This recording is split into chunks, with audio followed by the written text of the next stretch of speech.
우리 지난주에 하나님은 신실하시다 이렇게 말씀드렸습니다. 신실하다라고 하는 것은 약속을 반드시 지키신다. 하나님은 신실하셔서 말씀하시고 약속하신 것을 반드시 지키십니다. 그래서 애굽의 장자를 치시겠다고 약속하신 것을 이루셨죠.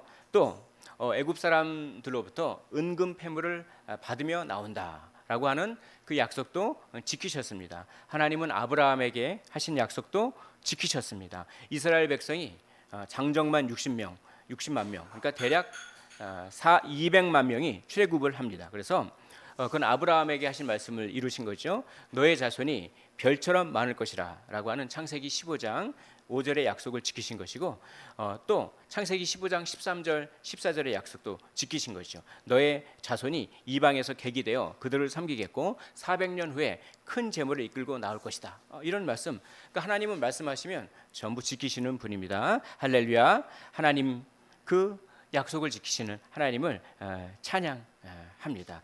또 하나님께서 그러니까 내가 너의 자손을 많게 해줄 것이며 이방 나라에서 나오게 해주실 것이라고 하는 그런 아브라함에게 하신 약속을 지키시기 위해서 하나님은 이스라엘 백성을 죽음의 사자로부터 지키신 것이죠.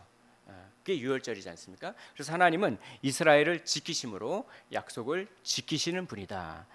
그런데 오늘 본문은 어찌 보면 상당히 두려워요. 그리고 어찌 보면 너무나도 은혜로운 원리를 우리에게 가르쳐 줍니다. 하나님은 신실하신 분이지만 누구나 다 그 신실함의 대상이 되는 것은 아니다라고 하는 것이죠. 오직 언약 안에 있는 사람만 하나님의 신실함에 대한 대상이 됩니다. 여기서 말하는 신실함은 사랑에 대한 신실함이에요. 또 구원에 대한 신실함입니다. 언약 밖에 있어도요, 예수 믿지 않고 언약 밖에 있어도 하나님의 신실함의 대상이 되긴 해요. 근데 그때는 무슨 신실함이냐? 저주에 대한 신실함, 심판에 대한 신실함의 대상이 되긴 합니다. 여기서 말하는 신실함은 구원과 사랑과 보호에 대한 신실함을 말하는 거죠. 본문은 안에 거하라, 밖으로 나가지 말라, 이걸 강조하고 있습니다. 그래서 그것을 통해서 언약 안에 있어야 할 것을 강조하죠. 출애굽기 12장 46절 한번 보시겠습니다. 제가 읽어보겠습니다. 한 집에서 먹되 집 밖으로 나가지 말라는 거죠. 그 고기를 조금도 집 밖으로 내지 말고 뼈도 꺾지 말지며 라고 하는 것입니다. 그래서 고기를 집 밖으로 가지고 나가지 말라고 하는 겁니다. 이 말은 안에 있으라는 거죠. 언약 안에 있으라. 언약 안에 있으라라고 하는 원리를 강조해 주는 것이죠. 왜냐하면 고기를 집 밖으로 나갔잖아요. 가지고 나갔잖아요. 그러면 언약 밖에 있는 사람들, 예를 들어서 할례를 받지 않은 사람들, 그런 사람들이 고기를 실수로 먹을 수가 있어요. 그러면 안 되거든요. 그러니까 언약 안에 있으라, 이걸 강조하고 있습니다. 근데 여기 뼈도 꺾지 말라. 유월절 어린 양의 뼈도 꺾지 말라. 왜 유월절 어린 양의 뼈를 꺾지 말라고 할까요? 사실 모릅니다. 성경은 인간이 다 알 수 없는 부분이 있어요. 정확한 이유는 알 수 없습니다. 그래서 어떤 학자는 뼈를 꺾지 않았다고 하는 것은 고기를 집 밖으로 가지고 나가지 않았다라고 하는 하나의 증거다. 즉 언약 안에 있다라고 하는 하나의 증표의 역할을 한다. 이렇게 해석하는 학자도 있고, 또 어떤 학자는 이렇게 해석합니다. 공동체의 하나됨을 강조하나, 즉 막 쪼개지지 않는 거잖아요. 막 쪼개지지 않는 결속력을 상징한다. 이렇게 해석하는 학자도 있습니다. 어쨌든 언약 안에 있으라는 얘기입니다. 언약 안에서의 강한 연합을 강조하고 있습니다. 그런데 이 언약 안에 있다고 하는 것은 무엇으로 결정됩니까? 혈통입니까? 놀랍게도 아닙니다. 혈통이 아니라 할례인 것이죠. 그래서 오늘 본문은 할례를 굉장히 강조하고 있습니다. 오늘 본문 43절부터 49절까지는 어떤 자격에 대해서 말씀하고 있어요. 누가 유월절에 참여할 수 있는가? 그 자격에 대해서 말씀하고 있는데, 유월절에 참여한다고 하는 것은 하나님의 언약 안에 있다, 이런 뜻입니다. 그래서 하나님의 언약 안에 있으면 하나님의 인도와 보호를 받는다, 그런 뜻이죠. 근데 반대로 유월절 음식을 먹지 못한다, 유월절 참여하지 못한다, 그것은 하나님의 언약 밖에 있다. 그러면 하나님의 인도와 보호를 받을 수 없다, 이걸 의미하죠. 하나님의 인도와 보호를 받지 못한다고 한번 생각해 보십시오. 얼마나 비참합니까? 이 광야와 같은 곳에서 적들의 공격을 누가 막아주죠? 하나님이 막아주지 않습니까? 근데 그 언약 밖에 있으니까요, 그 막아주심의 혜택을 받지 못한다고 하는 것이죠.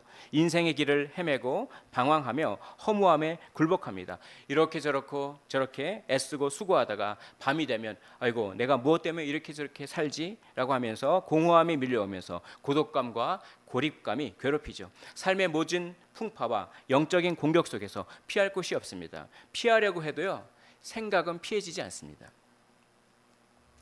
생각은 너무나 힘이 세요. 생각이 괴롭혀요. 주님의 은혜 아니면요, 생각은 녹아지지 않습니다. 그런데 언약 밖에 있으니까 은혜를 못 받는 거예요. 그러니까 쓰디쓴 생각이 마치 전갈이 쏘는 침처럼 마음을 아프게 합니다. 하나님의 언약 밖에 있으면 이렇게 매우 비참한 운명입니다. 43절을 보시면요, 이방 사람은 유월절 음식을 먹지 못하게 돼 있어요. 유월절에 참여하지 못한다는 거죠. 45절을 보면은 거류인과 타국 품꾼도 유월절에 참여할 수 없어요. 이스라엘 백성이 출애굽할 때 이스라엘 백성뿐만 아니라 이방인들도 함께 같이 출애굽을 했거든요. 출애굽기 12장 38절에 보면 수많은 잡족과라고 써 있어요. 양과 소와 힘이 많은 가축들이 그들과 함께 하였으며 수많은 이방인이 이스라엘 백성과 함께 출애굽을 해서 이스라엘과 함께 살았는데요. 그들 중 품꾼이 있을 것입니다. 나그네도 있을 것입니다. 이스라엘 백성에게 팔려서 종이 될 사람도 있을 것입니다. 미래 그렇다는 겁니다. 미래. 지금 막 애굽을 나온 히브리 노예들이 돈을 주고 노예나 품꾼을 소유할 일은 없죠. 미래에 그럴 것이다. 아무튼 이런 이방인들은 유월절에 참여하지 못한다, 이런 뜻이에요. 여기까지만 보면은 혈통을 너무나 중요하게 생각하는 것 같아요. 그러나 이방인들도 유월절에 참여할 방법이 있습니다. 무엇입니까? 바로 할례를 받는 것입니다. 출애굽기 12장 44절을 보십시오. 각 사람이 돈으로 산 종은 할례를 받은 후에 먹을 것이며 할례를 받으면 유월절 양을 먹을 수 있습니다. 출애굽기 12장 48절에 너희와 함께 거류하는 타국인이 여호와의 유월절을 지키고자 하거든 그 모든 남자는 할례를 받은 후에야 가까이하여 지킬지니 곧 그는 본토인과 같이 될 것이냐 할례 받지 못한 자는 먹지 못할 것이니라. 그러니까 이방인들도요, 할례를 받으면 유대인 같은 취급을 받는다. 그러니까 정체성을 결정하는 것은 할례이지 혈통이 아니다라고 하는 원리를 얘기합니다. 할례는 단지 육체적인 것이 아니에요. 할례를 받는다고 하는 것은 약속을 믿는다는 표시입니다. 그러니까 아브라함이 하나님의 약속을 믿었어요. 믿음이 먼저예요. 먼저 믿고 그 믿었다고 하는 표시로 할례를 받은 거예요. 믿음이 먼저고 할례가 나중이란 말이죠. 그래서 로마서 4장 11절에 이렇게 말씀합니다. 그가 할례의 표를 받은 것은 무할례 시에 믿음으로 된 의를 인친 것이니, 할례는 그렇죠? 궁극적으로 믿음을 뜻하는 거예요. 하나님이 약속을 다 이루신다라고 하는 것을 그 믿는 표시로서 할례를 하는 것이죠. 그래서 바울 사도는 로마서에서 육체의 할례를 받지 말고 어디에다가요? 마음의 할례를 받으라, 이렇게 말씀하는 것입니다. 그래서 로마서 2장 28절과 29절을 보면 무릇 표면적 유대인이 아니요 표면적 육신의 할례가 아니니라 오직 이면적 유대인이 유대인이며 할례는 마음에 할지니 영에 있고 율법 조문에 있지 아니하는 것이라. 아멘. 그러니까 표면적인 할례가 아니라 예수님을 믿는 마음의 할례를 받을 때 표면적 유대인이 아닌 참된 유대인, 즉 이면적 유대인이 된다는 것입니다. 예수님을 믿을 때, 다시 말해서 내 뜻을 꺾고 굴복하는 참된 믿음을 가질 때 참된 할례를 받는 것이고, 그럴 때 참된 이스라엘 백성으로서 언약 안에 있는 것이 된다라고 하는 것입니다. 마음의 할례를 받으셨습니까? 예수 그리스도를 믿으십니까? 너무나 복받은 분들이죠. 복밖에 남는 게 없어요. 우리는 복밖에 없어요. 우리는 정말 이게 너무나 참 기쁜 거예요. 왜냐, 마음의 할례를 받았으니까요.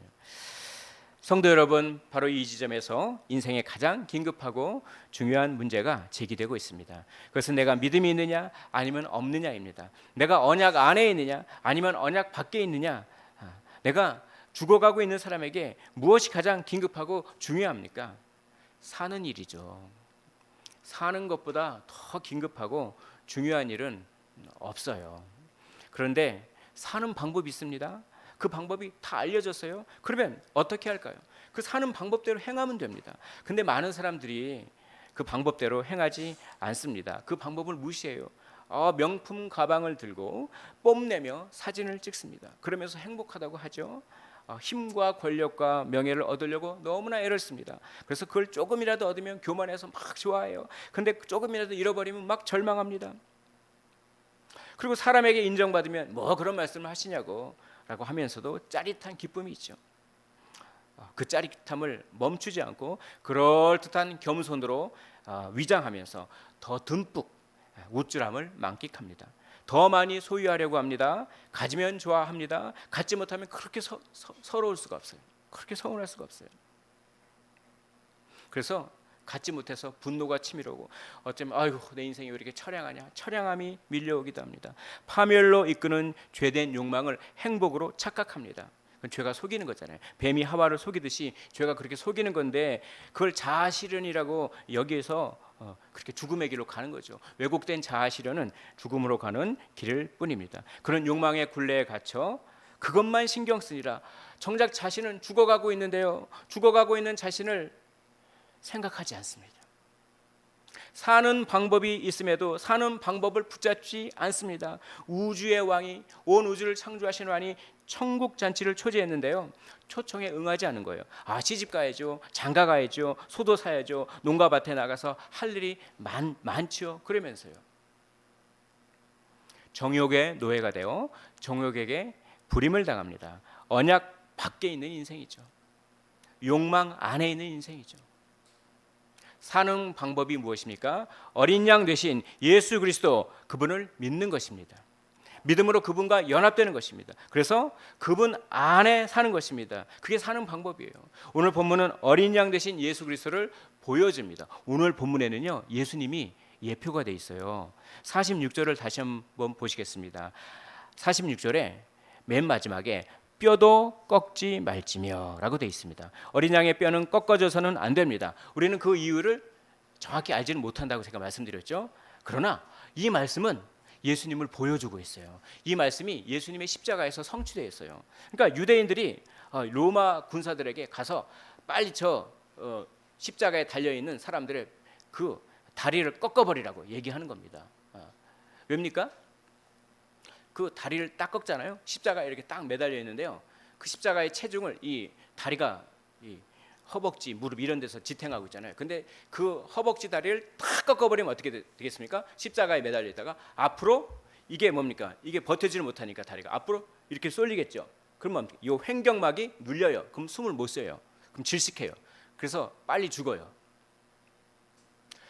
왜냐하면 그 다음 날이 안식일이잖아요. 그 다음 날이 안식일이니까 안식일까지 시체가 살아 있으면 안 돼요. 그 부정한 시체가 안식일까지 달려 있으면 안 돼요. 그러니까 어떻게 합니까? 빨리 죽이라고 다리를 갖다가 탁 꺾어버리면 뼈가 탁 꺾어지면서 몸이 앞으로 탁 숙여지면서 빨리 죽이라고 한 거죠. 그래서 로마 군사한테 부탁해요. 그래서 다리를 꺾으라고 하니까 로마 군사가 가니까 다리를 꺾어요. 그래서 요한복음에 그게 나와 있어요. 요한복음 19장 36절에 이렇게 되어 있습니다. 19장 32절에 군인들이 가서 예수와 함께 못 박힌 첫째 사람과 또 그 다른 사람의 다리를 꺾고, 그러니까 예수님 좌우편에 강도가 다 매달려 있었잖아요. 그 강도의 다리를 딱딱 꺾어버렸어요. 이제 예수님 차례입니다. 근데 예수님의 다리를 꺾으려고 딱 갔는데 예수님이 이미 죽으셨어요. 그러니까 얼마나 예수님께서 십자가에서 물과 피를 다 흘리고 영적인 고통, 육체적인 고통 그걸 얼마나 많이 당하셨으면 다리를 꺾지 않았는데도 죽으셨어요. 근데요, 그게 말씀을 성취하는 거예요. 때로는 우리의 삶에 심한 고통이 있습니까? 근데 그 심한 고통이 하나님의 말씀을 성취하는 과정일 수 있다는 것입니다. 그래서 위로를 받으셨으면 좋겠어요. 그렇죠? 그러니까 요한복음 19장 33절에 이렇게 되어 있습니다. 예수께 이르러서는 이미 죽으신 것을 보고 다리를 꺾지 아니하고, 요한복음 19장 30절에 이 일이 일어난 것은 그 뼈가 하나도 꺾이지 아니하리라 한 성경을 응하게 하려 함이라. 아멘. 하나님은 이런 것까지도 이루세요.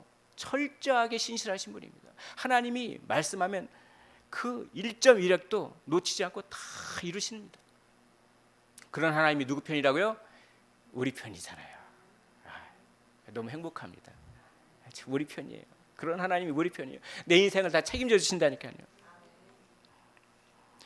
어떤 말씀을 이루신 거냐면요, 시편 34편 19절과 20절을 이루신 거예요. 시편 34편 19절과 20절에 이렇게 써 있습니다. 의인은 고난이 많으나 여호와께서 그의 모든 고난에서 건지시는도다. 그의 모든 뼈를 보호하시며 그 중에 하나도 꺾이지 아니하도다. 하나님은요, 의인을 보호하시고 그 뼈가 하나도 꺾이지 않게 하겠다라고 하는 이 시편의 말씀을 지키신 거예요.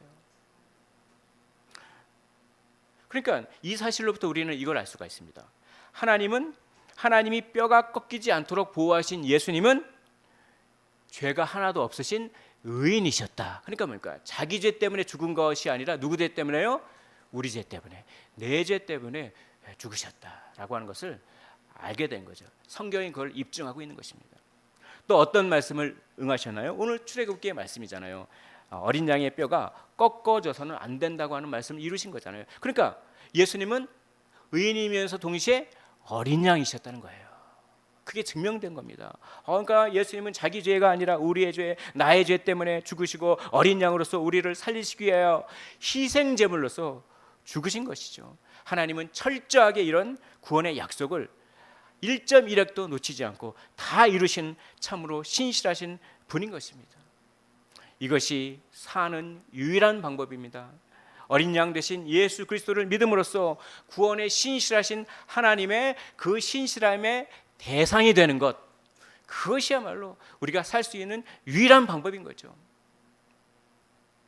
이 세상에는 죄가 없는 사람은 없습니다. 의인은 없나니 하나도 없다고 로마서는 얘기합니다. 죄의 삭은 사망입니다. 모든 사람이 죄 때문에 죽음에 이른다고 성경은 말씀하고 있잖아요. 근데 죄는 도덕적인 차원이 아닙니다. 죄는 하나님을 멀리하고 하나님에 대해서 관심이 없게 하는, 그리고 하나님을 싫어하는 하나의 힘입니다. 힘.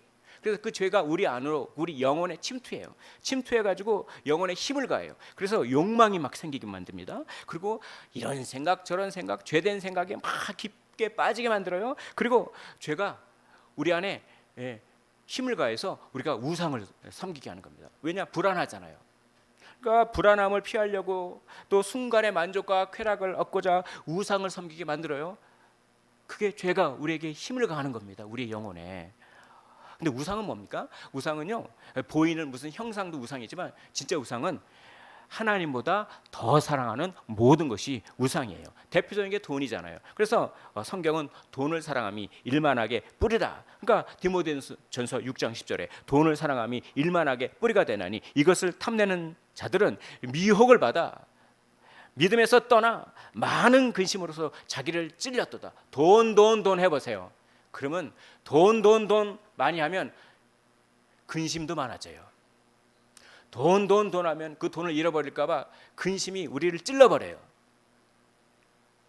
돈에서 정말 자유롭게 될 때, 그럴 때 하나님은 가장 필요한 것을 채워주시는 줄 믿으시기를 원합니다. 그거예요. 이게 우상입니다. 참 이번 새벽에 제가 설교를 했어요. 새벽 기도 설교를 하는데 이 본문이 열왕기하잖아요. 근데 므낫세가 있어요. 므낫세에 대한 설교를 제가 이렇게 한 겁니다. 이 므낫세라고 하는 왕은요, 유다의 왕 중에서요 가장 우상을 많이 이렇게 들여온, 그러니까 우상을 하나만이 아니라 여러 우상, 아주 다양한 우상을 막 섬긴 그게 므낫세예요. 그러니까 므낫세가 하는 짓이 너무나 하나님 보시기에 너무나 화가 나는 거예요. 하나님이 거룩한 진노죠. 그러니까 이 므낫세 때문에 내가 유다를 멸망시키게 하고 바벨론 포로가 되게 하겠다라고 말씀하실 정도로 이런 우상 저런 우상 온갖 종류의 우상을 다 이 므낫세 왕이 섬겼어요. 그래서 열왕기하 21장 3절에 이렇게 되어 있습니다. 그의 아버지 히스기야가 헐어버린 산당을 다시 세우며 이스라엘 왕 아합의 행위를 따라 바알을 위하여 제단을 쌓으며 아세라 목상을 만들어 하늘의 1월 성신을 경계하며 섬기며 왕하 21장 6절에 또 자기 아들을 불 가운데로 지나게 하며 점치며 사수를 행하며 마술 부렸다는 거죠. 신접한 자와 박수, 귀신 들린 자, 귀신을 막, 그렇죠? 귀신의 음성을 막 신임했어요. 그러니까 뭡니까? 바알 섬겼죠. 바알은 날씨의 신이에요. 아세라 섬겼죠. 아세라는 풍요의 신이에요. 1월 성신 뭡니까? 첨성술, 별점 이런 거 쳤죠. 점치고 사술, 마술, 주문 외우고 신접한 자와 박수, 막 귀신을 불려다가 막 그렇죠. 그리고 자기 아들을 불구덩이에 던져버렸어요. 이거는 몰렉 신을 섬기는 거예요. 모압의 신. 그리고 성전에다가 막 여호와의 이름이 있는 성전에다가 우상을 막 들여놨어요. 이 예배당에다 부적을 막 붙여놓은 꼴이죠. 하나님이 좋아하시겠습니까? 그러니까 그러면서도 하나님을 예비해요. 제사는 다 드려요. 아니 어떻게 그럴 수가 있냐? 여호와를 섬기는 유다 나라의 왕이 어찌 이방 나라의 각종 그 우상을 섬길 수 있나? 아니 그러면서도 성전에서 어떻게 예배 드릴 수가 있나? 이게 참 너무하다. 이렇게 생각했어요. 그동안 그렇게 생각했어요. 므낫세가 왜 그렇게? 그런데요, 그 설교를 하고 제가 강단에서 기도하는데 하나님께서 네가 므낫세다 그런 거예요. 저보고. 제 이야기인 겁니다. 너는 아주 다양하고 많은 우상을 섬기고 있다. 저보고 그러세요. 그래서 막 깨닫게 하시는 겁니다. 제 안에 시기의 우상이 있었던 거예요. 남들이 잘 되는 걸 힘들어하고 남들이 안 되는 걸 은근히 즐기는 마음이 불쑥불쑥 생기는 것이죠. 제 안에 사람에게 칭찬받고 인정받고자 하는 욕망이 숨겨져 있고 자기 영광을 추구하려고 하는 욕구가 자리하고 있는 거죠. 그거 다 우상입니다. 모든 것들을 제 위주로 생각하려고 하는 마음이 강하다고 하는 것을 느낄 수가 있었죠. 하나님께서 특히 강조하신 게 있어요. 저에게 이렇게 말씀하시는 것 같았어요. 기분의 우상. 기분도 우상이더라고요. 기분도 우상입니다. 그런 깨달음이 생겼어요. 기분도 우상이구나. 거기서 떠나라, 거기서 떠나라 이렇게 말씀하시는 거예요. 제가 기분을요 하나님보다 더 사랑할 때가 너무 많았던 것 같아요. 그러니까 이 베드로에게 내가 이 모든 것보다 나를 더 사랑하냐?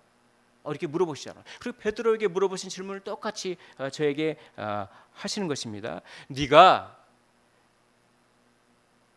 기분보다 나를 더 사랑하느냐? 근데요, 제가 기분을 하나님보다 더 사랑했을 때가 너무 많았던 거예요. 미움을 하나님보다 더 사랑했어요. 그래서 미워했어요. 만약에 하나님을 더 사랑했으면 미움이 올라올 때 미워하지 않았을 텐데요. 근데 분노를 하나님보다 더 사랑했어요. 그래서 분노가 올라올 때 하나님을 분노보다 더 사랑했으면 그 하나님을 사랑하는 것 때문에 분노하지 않았을 텐데요.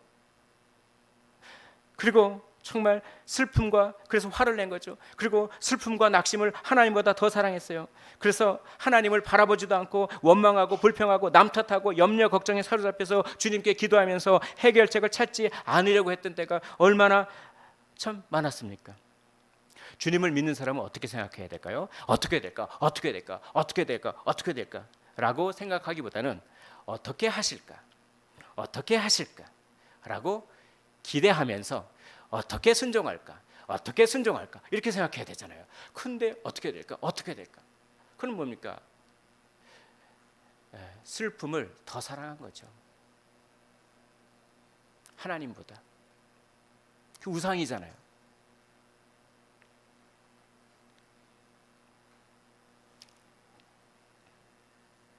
낙심에 사로잡혀서 실망하고 포기하려고 했던 때가 많았습니다. 제가 므낫세입니다. 제 안에는 성령이 계속 계셔서 저는 성전이에요. 우리 여기 계신 분들 다 성전이죠. 근데 제 안에 이 성전이 제 안에 그냥 우상이 왜 이렇게 많은지 모르겠어요. 므낫세가 성전에 우상을 들여왔듯이 제 안에 이 기분의 우상. 제가 므낫세예요. 제가 므낫세. 아니 왜 슬픔을 더 사랑하죠? 아니 왜 분노와 미움과 시기와 질투를 하나님보다 더 사랑하죠? 그래서 정말 다시 한번 깨달은 거예요. 기분의 우상 그거 내려놔라. 그거 내려놓으라는 것입니다. 제가 얼마나 죽을 수밖에 없는 죄인인지 다시 한번 깨닫게 되었습니다. 이런 저에게는요 소망이 없어요. 맨날 우상 섬기잖아요. 근데 사는 방법이 있는 거예요. 사는 방법. 저는 그 방법을 붙들었어요. 예수님을 믿었어요. 마음의 할례를 받았습니다. 뼈가 꺾이지 않으신 어린 양 되신 예수 그리스도께서 그렇게 우상을 섬기는 제 죄를 다 짊어지시고 죄 대신 죽임을 당하셨기 때문에 죽음의 사자가 저를 넘어갔습니다. 할렐루야. 이것을 생각할 때마다 저는 항상, 여러분, 생각이 중요합니다. 내가 생각하는 게 곧 내 인생이에요. 하나님 생각하십시오. 하나님 사랑 생각하는 거예요. 사람이 나에게 서운하게 했던 거 생각하지 마십시오. 그러니까 이걸 생각할 때마다 하나님 나를 죽음의 사자로부터 넘어가게 하셨다. 나는 우상을 섬겼는데 예수님이 그 죄를 다 짊어지시고 그래서 죽으셔서 나는 죽음이 없다. 이걸 생각하는 거예요. 그 사랑. 그걸 생각할 때마다 저는 항상 자유와 평안을 경험합니다. 진리를 알지니 진리가 너희를 자유케 하리라. 아멘. 기쁨을 만끽하는 것입니다. 감사가 넘칩니다. 항상 기뻐하라. 쉬지 말고 기도하라. 범사에 감사하라. 이것이 그리스도 예수 안에서 너희를 향한 하나님의 뜻이니라. 아멘. 언약 안에 있다는 사실이 얼마나 복됩니까? 그런데 이 놀라운 구원의 방법, 이게 누구에게나 열려 있는 거예요. 문이 활짝 열려 있어요. 들어가면 하면 됩니다. 너무나 흥분되고 감격스러운 것이죠. 오늘 본문을 보십시오. 이방인도 종도 나그네도 품꾼도 상관없어요. 어떤 외적인 환경도 상관없습니다. 마음의 할례를 받으면 돼요. 예수님을 믿으면 된다는 거죠. 마음의 할례를 어떻게 받습니까? 예수님을 어떻게 믿습니까? 물론 마음의 할례는 은혜 받은 사람만 받아요. 아무나 받을 수 없는 것입니다. 그러나 사람이 애쓰고 노력해야 될 부분이 있어요. 가장 우선적으로는요, 생각하는 겁니다. 생각이 중요해요. 무엇을요? 하나님께서 나를 이렇게 사랑하시는구나. 하나님께서 예비하신 분, 뼈가 꺾이지 아니하신 어린 양 예수 그리스도의 그 사랑, 그 십자가 사랑을 생각하는 거예요. 생각하고 또 생각하는 것입니다. 그분의 사랑이 얼마나 탁월하고 얼마나 아름다운지를 생각하십시오. 생각이 중요해요. 생각할 때 발견하게 되는 것입니다. 우리 한번 따라해 볼까요? 생각하면 발견합니다. 생각하면 발견합니다. 무엇을요? 나를 구원하시기 위해 자기 자신을 주저함 없이 죽음 속으로 내던지신 그분의 사랑의 숭고한 가치를 발견하는 거예요. 아름다움을 발견하는 것입니다. 그걸 발견할 때 두 가지가 생겨요. 그 아름다움을 발견하면 한편으로는 그 아름다움 앞에 내 죄가 얼마나 추한 것인지가 보이기 시작합니다. 예수님의 사랑이 얼마나 크고 아름다운지를 깨달으면 그 아름다운 사랑을 배신하는 그 나의 연약함과 그 죄에 대한 혐오감을 알게 되는 거죠. 하나님은 자기 아들을 죽이시기까지 나를 사랑하시는데 예수님은 나를 구원하시기 위하여 하나님의 자리를 버리시고 친히 사람이 되셔서 십자가에서 죽으시기까지 나를 사랑하시는데 나는 말씀을 순종하지 못하여 그 기분 나쁘다고 그것 때문에 그 사랑을 배반하고 있다는 사실 때문에 흐느끼며 애통하게 됩니다. 진정으로 애통하는 자는 이래서 복이 있는 자죠. 하나님의 아름다움을 발견하지 못한 자는 애통할 수 없는 것입니다. 그분 앞에서 내가 얼마나 큰 죄인인지를 인정하고 그 죄를 고백하게 되는 것입니다. 또 하나님의 아름다움을 발견하면 한편으로는 회개하지만 또 한편으로는요, 그 아름다움이 나를 압도합니다. 그 아름다움이, 그분의 그 아름다운 가치가 나를 사로잡아서 그 가치가 너무 위대하게 보입니다. 그리고 너무 좋아 보여요. 그래서 내 뜻을 꺾고 그 주님의 뜻을 기꺼이 따르려고 하는 것이죠. 굴복이 일어나는 것입니다. 이렇게 아름다움을 발견하고 죄를 회개하여 예수님을 진정 삶의 주인으로 받아들여 굴복하는 것, 그것을 믿음이라고 하는 것입니다. 이런 종류의 믿음이 아닌 단지 지적으로만 동의하는 믿음은 구원 얻는 참된 믿음은 아닌 것입니다. 이런 믿음을 마음의 할례라고도 하는 것입니다. 다시 한번 말씀드리겠습니다. 먼저 예수님의 십자가 사랑을 생각하십시오. 생각이 중요합니다.